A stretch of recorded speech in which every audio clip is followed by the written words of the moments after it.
People gathered around the gate, phones out, whispering. "Look at him, he's going to get fired today." The uniformed guard stood firm, blocking a sleek black luxury car that purred impatiently. His hands shook, but his eyes stayed sharp.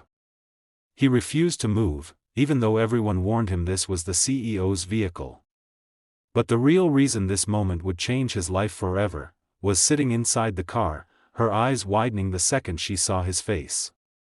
Before we continue, if you feel even a single heartbeat of curiosity already, give this story a like, and stay till the end. You're about to discover a twist you won't forget. Ali was a security guard at Hamad Industries, a company that gleamed like a palace he could never enter. Every morning he arrived before sunrise, late nights he stayed until the chirping of crickets replaced city horns. His salary was small, but his heart was enormous. Especially for his 7-year-old daughter, Noor, who waited every night with dinner kept warm on the table and dreams shining in her eyes. Noor had a heart condition. Fragile. Dangerous. The kind doctors explained with soft, sorrowful voices and medical terms Ali could barely pronounce. He did everything he could, extra shifts, selling his old bike, skipping meals, just to save for her surgery. She was the light in his life, the only memory of his late wife, Maryam, who died bringing her into this world. Every day, Ali stood at the company gate, watching expensive cars glide past him, imagining what life felt like from inside tinted windows. But he never once complained. His struggle was hidden behind a tired smile, behind shoes that were repaired more times than they were bought, behind eyes that refused to give up. Then came the morning of the incident. Thunderclouds hung low above Karachi's skyline. Rain threatened. Ali checked his wristwatch, 6:59 a.m. He inhaled deeply, ready to open the gate at the exact scheduled time, 7 a.m. Rules were rules, and he followed them with the discipline of a soldier. Just as his finger touched the gate lock, a roaring car surged forward, headlights blinding, engine demanding way. He froze.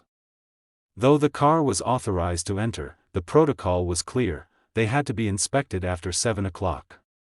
It was still 6:59. The driver honked aggressively. "Move it. Are you blind? This car belongs to the CEO."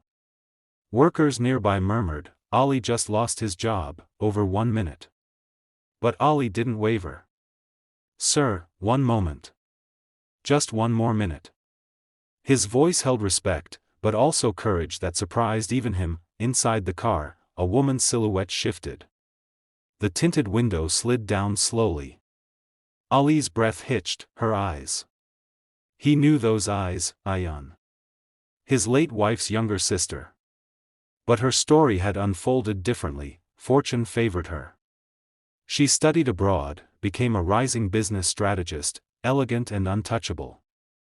She had cut ties with the poor part of the family long ago, never once visiting Noor, never once acknowledging her sister's husband after Maryam's death. She stared at Ali in disbelief, the past crashing into the present. Guilt flickered in her gaze, quickly masked by cold professionalism. "Let him through," she told the driver. A moment later, the car sped inside, spraying muddy water across Ali's uniform. He didn't flinch. He went back to work, but fate had heard his silence. That same afternoon, Ali received a call. Noor had collapsed at school. He rushed to the hospital, uniform soaked with sweat and fear. Doctors surrounded his little girl, struggling. The words hit him like a hammer: "She needs surgery immediately. Payment must be made today." His savings, still far from enough. Ali felt the world closing in. He held Noor's hand, whispering, "Stay with me, my star. Baba is here. Baba will fix everything." With trembling hope, he hurried back to the company, begging to see HR, see anyone who could give him his pending salary early. The answer: denied. He stood outside the CEO office. When Ayan stepped out, their eyes locked again. "What do you want?" she asked, voice distant but trembling slightly. Ali's lips struggled to form words. "Please. I just need time. My daughter, Noor, she's dying." The name hit her like a blow. "Noor," she repeated stiffly. "Yes," Ali whispered. Maryam's daughter. Ayan's strong facade cracked. Memories of her beloved sister, her laughter, her promises, surged back. She had run from those memories because they hurt too much.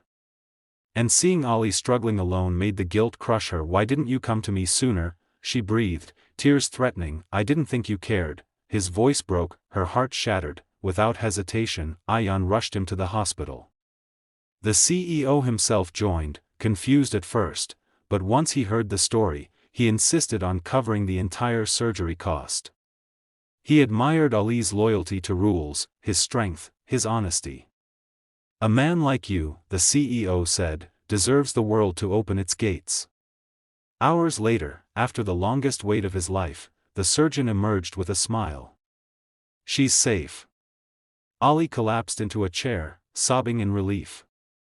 And for the first time in years, Ayan cried too, holding his shoulders, promising she would never abandon her sister's child again. Weeks passed. Noor recovered beautifully, playful, giggly, her eyes bright like morning suns. Ayan visited daily, showering her with love, making up for lost years. The CEO kept his promise. Ali was promoted to internal security supervisor, salary tripled. A small apartment near the company was offered so Noor could be close to good schools and hospitals. One evening, as the sun painted gold through the window, Noor hugged Ali. "Baba," she whispered, "you're strong like a hero." He kissed her forehead. "I'm only strong because I love you." Ayan stood nearby, smiling warmly, no longer distant, no longer untouchable. Family was stitched back together by courage, by honesty, by a father's unwavering love, and Ali, once the guard who blocked a car for a single minute, now understood that sometimes, 1 minute can change your whole life. If this story touched your heart even a little, don't forget to like this video. Maybe someone else needs to hear this message today.